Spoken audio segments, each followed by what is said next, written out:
Alright, so here's a 24 Black Rook hold I did the other day. Let's start with talents. So this is pretty similar to what I've been running in my previous keys with a few key differences. So at the top, I wanted to try Dream Scenario, so I dropped Brambles for it. A little bit of a DPS loss, but I think this is pretty insane. It did about, yeah, as you can see, it did almost 10% of my healing, that key. Very little overhealing, which is like that's insane. I guarantee I saved a ton of lives with it. You'll see in the video. So I think this is pretty strong. It's one of those things though that if you're using, you have to actually think about it. Brambles is passive, so if you like that, if you like putting the team on your back and you like carrying a key, I think Dream Snares could be really good. And then I stopped running Lunar Beam, how sad, and I put the point into Flashing Claws. I think you could put it in a few different places, like Urso's Fury could be good. Yeah, I mean, we're not raising or mauling, but you press Thrash so much, you still get decent value from it, and then you could put this point, honestly, wherever you want. You could maybe after Wildfire, double SI if you want it. Play around with it. Trinkets I ran were not this. I ran Augury and Cheat Death. Augury is pretty nutty, if I have to say so myself. But let's get into the key. So first pull here, we all know it. Black Rook hold. It's a make or break pull. This surprisingly goes well. I think we only have 2 deaths. So right here, going into it, I'm going to interrupt this caster so they group up. As you see, I Bark Skin Rage Sleeper right off the bat. And right now I'm thinking about using my in-cap roar and Ursul's and Typhoon combo to stop as many casts as I can. So I Typhoon, or I in-cap roar that cast, and then these next ones I'm going to Typhoon.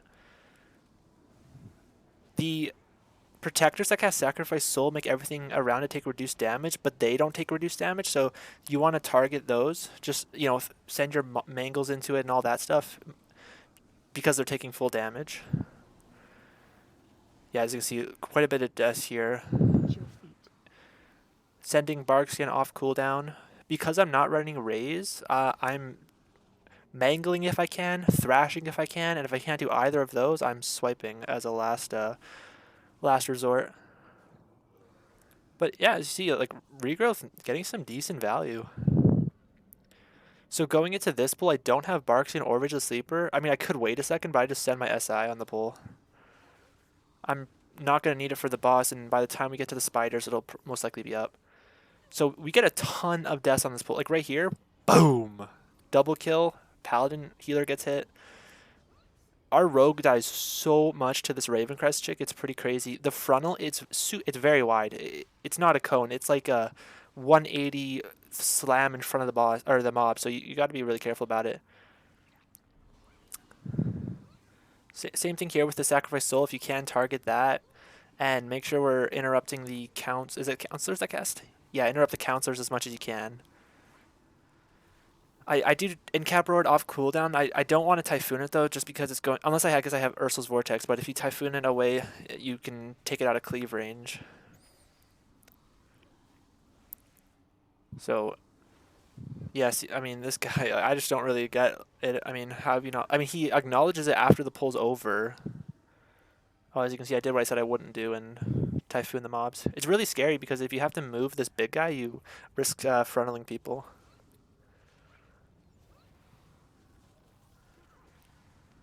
But because I'm running Dream Scenarios, when I see someone getting targeted by the glaive, I just get ready to, I think right here, yeah. See? Boom, regrowth, full health. I figured on the last boss, when people are getting randomly targeted by the Shadow Bolt in the initial, or the first phase, it could be really strong there. See? Boom. I don't actually think I healed that guy, I think it was the Paladin, but... This mob took a very long time to die because of those deaths.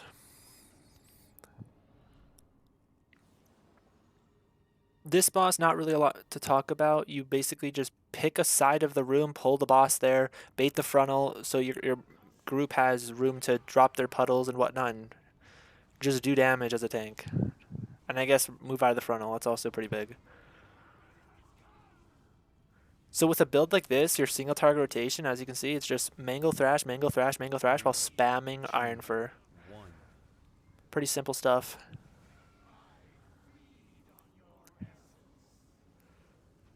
One thing I really like about this build is the simplicity of it. I feel like when I'm in a pack of mobs, instead of thinking about, okay, how many raises can I get off, I'm just thinking about the Mango Thrash, which doesn't require any thought, so I can focus a lot more on stopping, incapping, and typhooning important casts, and I guess regrowthing now.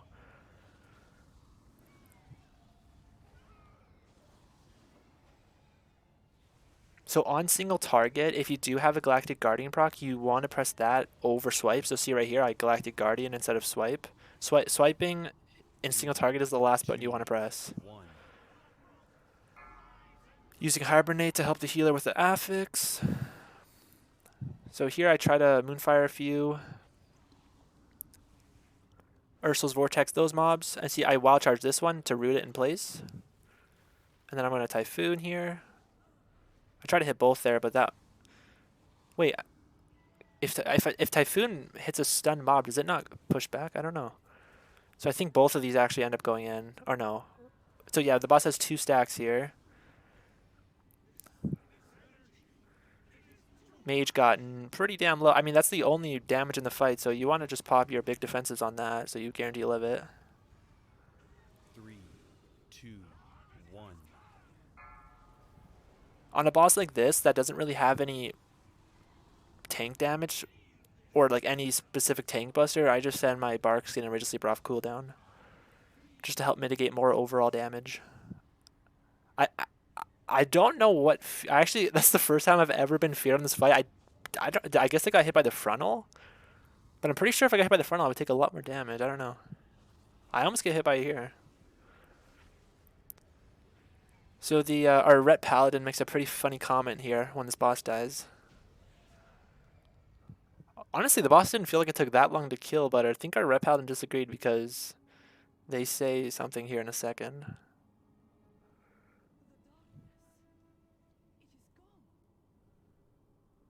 Yeah, he said, our DPS sucks. Which, I mean, is kind of funny because he was the lowest damage on that fight. I guess even 162k isn't that great, but I honestly thought he was going to leave in this moment, but thank God he didn't because this run ended up being pretty good. So here I'm going to Stampeding Roar to get there a little bit faster. This next pull can be really scary if your healer doesn't dispel you off cooldown, but I have all my cooldowns here, so I'm pretty chilling. Pop Barkskin there just right off the bat as I'm gathering these mobs to help alleviate some of the pressure. Once my health starts moving, I Incarnate and Rage the Sleeper. I stop right here for a second just so all the little spiders die and I don't die. And then once they die, I start moving back up.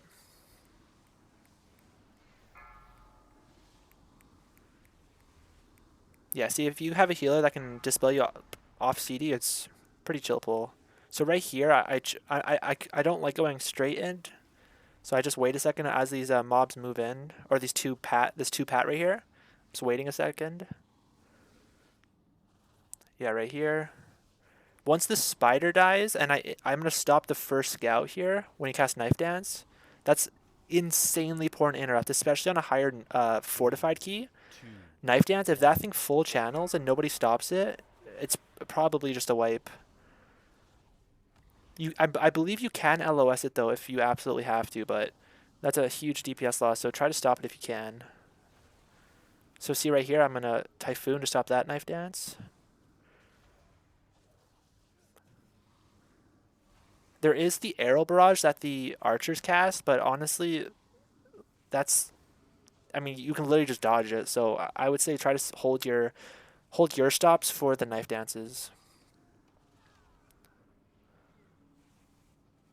So once these two mobs die, the champion really doesn't do anything except a frontal, which is easily avoidable, so you can pretty comfortably chain this mob. I love Sanguine, dude. Sanguine's one of those affixes where it's like you do one vault key and then you don't play for the rest of the week. So yeah, just gonna chain here. I have Incarn for this pull, so Mango Thrash, Iron for spam. I see Knife Dance. I should have Incap Roar there, but... Or no, I guess I Typhoon there to push them out of Sanguine. I noticed in these bigger pulls when there's more to think about, I'm not really regrowthing enough. Like like I held that regrowth for quite a while. I should have just sent it earlier when everyone was taking damage. 3, So 2, here's Knife Dance. 1. So one thing I will say is that this rogue kind of carried the key here. They were on point with all the stops. As you can see, like this guy's cheaping and kidning off cooldown.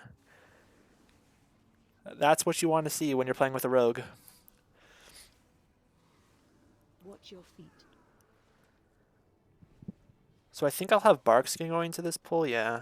You want to make sure that you're using a defensive on the pull every single time. So here's Barkskin. So typically that'd be Barkskin or Rage of Sleeper or Incarn or all three, but if you have none of those, then just send SI. You don't really use SI that often, or at least you shouldn't.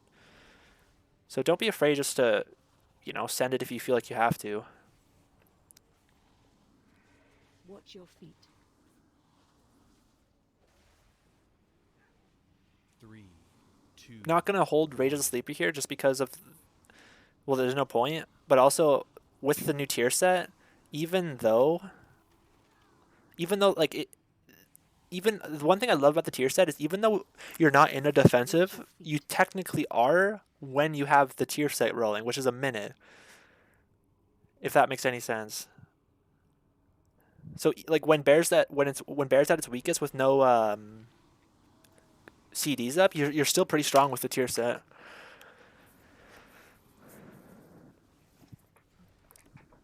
So yeah, I mean, like I said, I'm gonna sound like a broken record here. Just in these pulls, it's really important to stop the scouts. See here, our rogue is just absolutely carrying.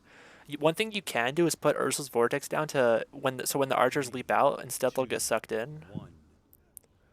But yeah, these archers are still really, really high priority because just their basic. Oh, see, this is just so I mean, that's a misplay on my part. I get stunned, so I miss the hibernate on that, so we get a tick. But our healer is doing a pretty good job at keeping us alive.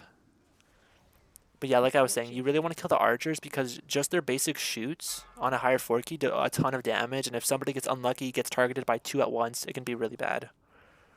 I guess this is another place where regrowth could be powerful. Next pull here, super easy. For the tank at least, because, I mean, not a lot of tank damage here. I see I'm losing threat. This is one thing, a problem with this build is because we're not running raids, we don't have that big, just 3, huge 2, AoE rage spender to get instant threat, so.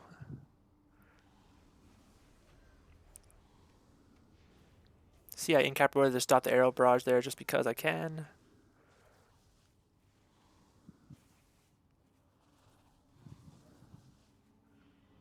Fire Mage is completely obliviating the mobs.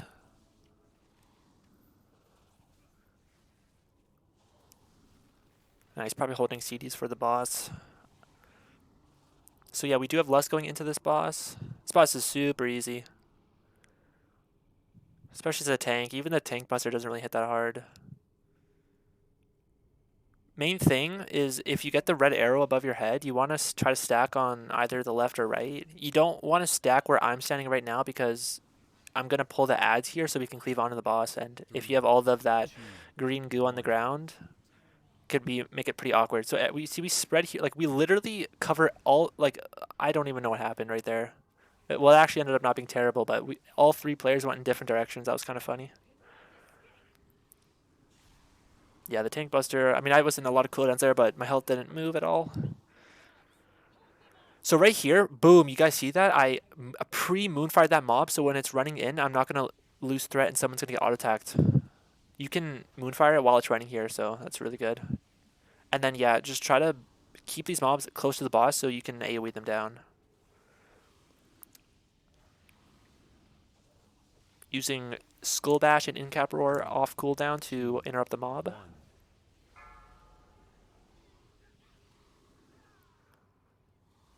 If you're playing a DPS or healer and you get targeted by I-beams, if you hold still and jump, you take no damage and you don't. I mean, the I-beam doesn't move, so it's not dropping goop everywhere. So that's a huge tip. It doesn't go in the tank though, so we can't abuse that tech.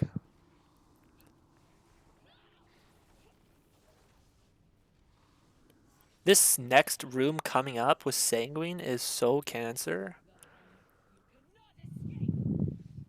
Yeah, see here? Good ping. I'm pretty sure ping is default bound to G, but that's incarn, and I'm too lazy to change it, so I guess I'm just never pinging.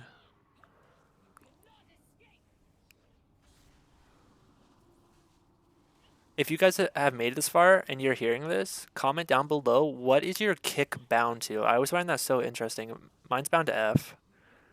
I feel like kick should be bound to something that's very easy to press and like you can quickly react to it. Like F is just boom. Point like a millisecond I can press kick. I'm an absolute god at this, by the way.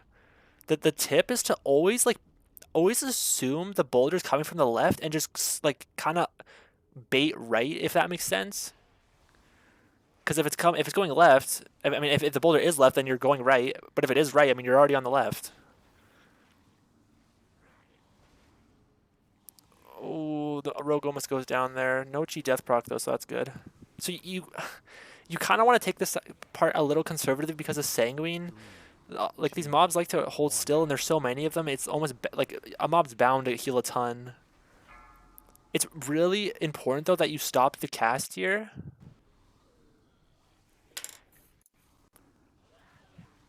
Because if a cast goes off, the mobs get huge and they'll start like doing this crazy fire frontal, and if that goes off, oh my Lanta. Not only does that do a ton of tank damage, but that's pretty much just going to one-shot a DPS.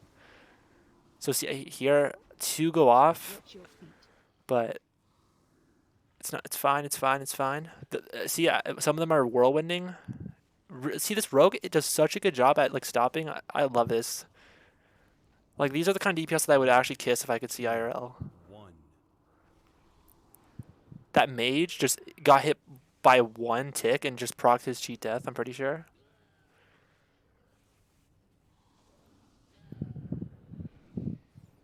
So here, usually I might just go the whole way, but because of Sanguine, I'm just gonna take a. Or do I go the whole way? Am I free? I'm a freak. I'm going all the way in. I pop SI there just because. Why not? I've got Incarn here, so I know I'm humongous damage.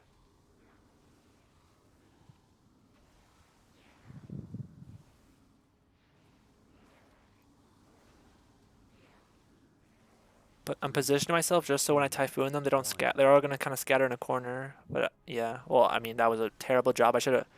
Well, I guess like Ursuling is kind of weird with Sanguine, so it's kind of hard to do it.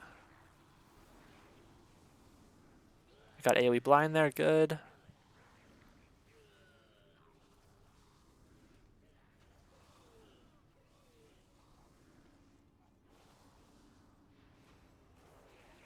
I'm pretty dry on defenses right now, so I'm kind of, you know, getting ready to frenzied region if I have to. We accidentally pull a mob there. I think we accidentally pulled 2 mobs here, so pretty bad. Our healers are doing a really good job here, though. Keeping everyone topped up. While doing 100k DPS, you love to see it. 3, 2, 1. Yeah, I mean, dude, like Sanguine here. I mean, Sanguine has done 20 million healing. That's like you think about how long it took me. It takes me to do 20 mil, and then subtract that from the key timer. Like I did 26 mil that key or this pull. Sanguine pretty much healed all that up.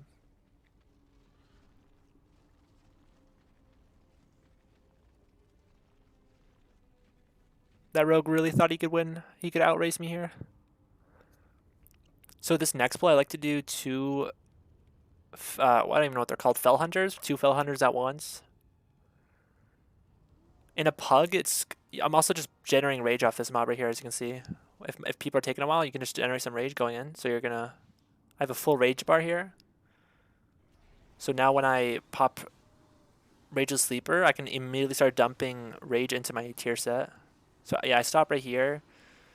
Ursul's Vortex, so if somebody gets targeted by the little pups, 3, 2, it'll be easier to kite. And just kicking Fel Frenzy when I can. That's why it's hard in a pug to pull all 4, because there's absolutely no shot you're going to be able to get all 4. I don't even know if it's actually possible to get all 4 with even melee kicks. I'm pretty sure the cooldown is just low enough to where you actually can't kick it 100% of the time unless you're playing a shaman. I do think I kind of, yeah, I kind of just chain here just because, like, why not? I think this is faster. It does. I am struggling with threat here a little bit. I'm trying my hardest. Bro, I'm going in there. I don't even care. As you see, I'm not like immediately running through. I'm trying to generate some threat here, just so my DPS can keep hitting them while we're gathering them. Interrupt that. Incarn's coming up, so I'm pretty relaxed here.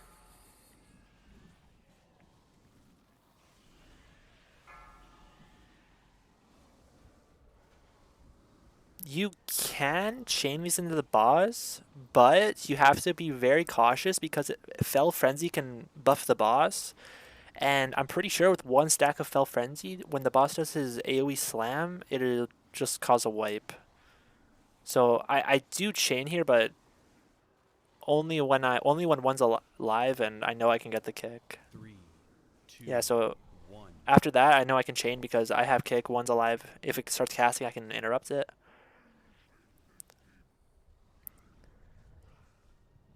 So with this boss, you kind of just want to tank the charge for your DPS and healers when you can, and then bait the swirlies on the ground as best as you can.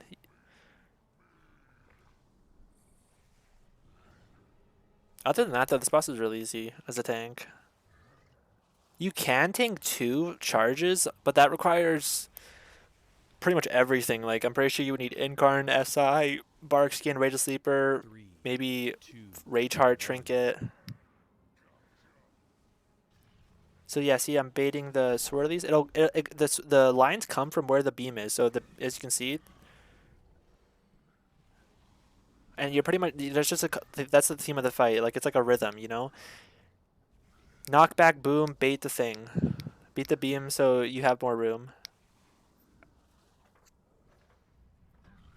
This is kind of an awkward scenario because we have DPS on both sides of the beam, but I know that, like, this our paladin's gonna have to come over here eventually, so he gets kind of cucked here.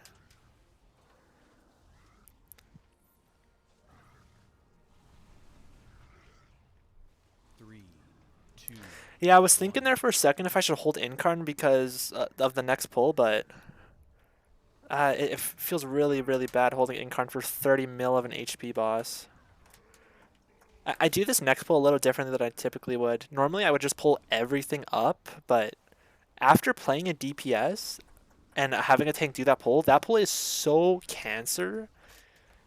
Like, even as a tank, if you get hit by the swirly, you might just die and get chain stunned. It feels terrible, so I end up doing the pull a little bit smaller.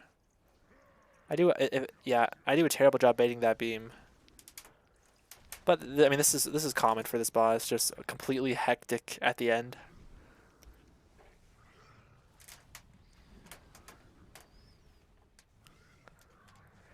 Three, two, one.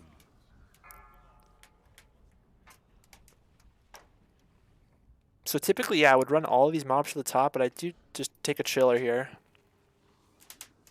How much do I pull? I think I just pull these 4 for now, or what do I do? Or no, I take these mobs just right here and pull these next two, and this is the pull, and the next pull will be the rest. I Ursul's there because when the swordsmen do their charge, they'll get sucked back in instead of leaping to the area and stunning somebody. I know the cast is really fast, Raven's Dive, but if you can in-cap roar to stop it. These mobs as a bear are pretty chill because it's just all physical damage.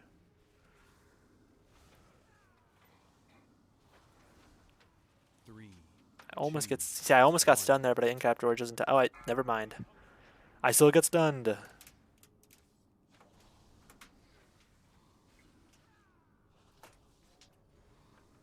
Yeah, so the rest, or the pull is now just the rest of the mobs that I didn't pull before.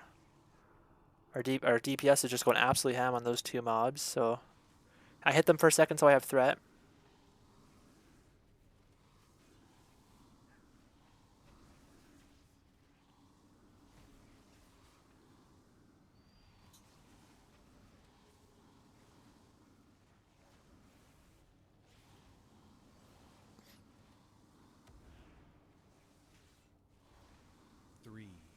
2, 1.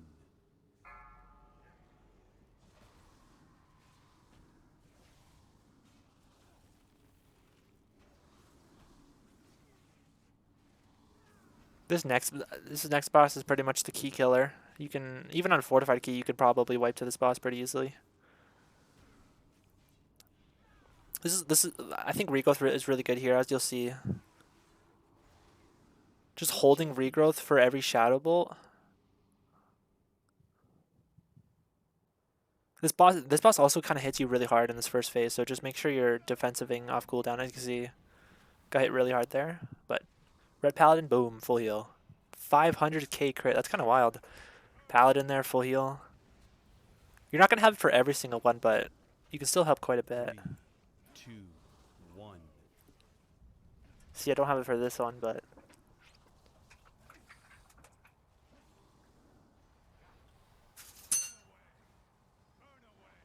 I think I said Incarn here just to be safe. I do think lusting this first phase is the play. Because the problem with lusting phase 2 is if you lust right off the bat, well, you're not getting the damage bonus for the whole the rest of the fight. But if you lust when you do get that damage amp, you're gonna waste parts of lust because of the intermission. So I think lusting just right off the bat is the play.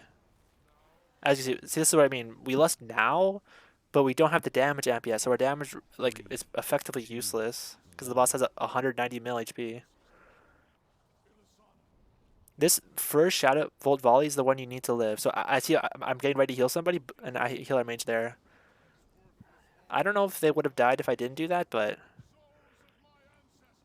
I still think it helps. And also, when the DPS get targeted by the Swarm, I think it could be really good to save a life, but our healer's doing a really good job, so I don't even feel like I have to. Really boring intermission phase. I always try to do Stampeding Roar if I can, just to help people get into position faster.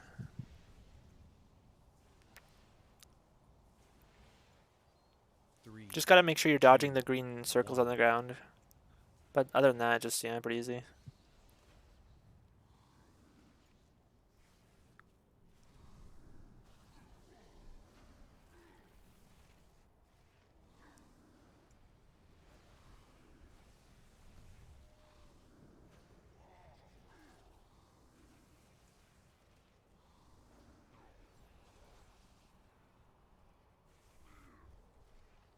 So we do end up double chesting it, even though apparently our Paladin thought we had low DPS. This timer is pretty free though, to be honest. As long as you don't have multiple wipes, it's probably just a guaranteed double chest on a low to medium high-ish key. 3, 2, 1.